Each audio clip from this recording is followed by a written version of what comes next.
সাইকেলটা নিয়ে তাড়াতাড়ি এদিক থেকে চলে যায়, আমাদের অনেক কাজ এখনো বাকি আছে। আমি সাইকেলের উপর চড়বো। কিরে আমার জুতো টুতো সব তো পড়ে গেল। আরে যাক যাক, চল চল, আগে কাজটা শেষ করতে হবে, পরে এসে জুতো নিয়ে যেতে পারবি। কিরে ওখানে দেখো দেখো, ওখানে কি করতিছে ওরা?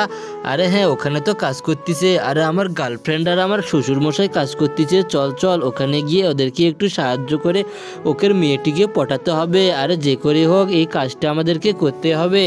কিরে দাদা, এই যে নাও, এই ফুলটা তোমার জন্যে, আর তোমার সব কাজগুলো আমরা করে দিব, তোমরা এখান থেকে চলে যাও। আরে হ্যাঁ, সব কাজ তো আমি করতেছি। তারপরে আপনারা যদি বাবা মাকে ভালোবেসে থাকেন তাহলে চ্যানেলে অবশ্যই একটি করে সাবস্ক্রাইব করে দিবেন। আর আপনারা কাকে বেশি ভালোবাসেন, বাবাকে না মাকে, অবশ্যই কমেন্ট বক্সে জানিয়ে দিবেন। আরে বন্ধু, কাজ তো প্রায় শেষ হয়ে যাচ্ছে রে, এতগুলো কাজ করতে পারবো আমি তো আগে জানতাম না। কিরে পিছনে কে আসলো রে? আরে পিছনে এসে তো লাভ নাই, তোমাদেরকে সকলকে আমরা সেবা যত্ন করে দিচ্ছি।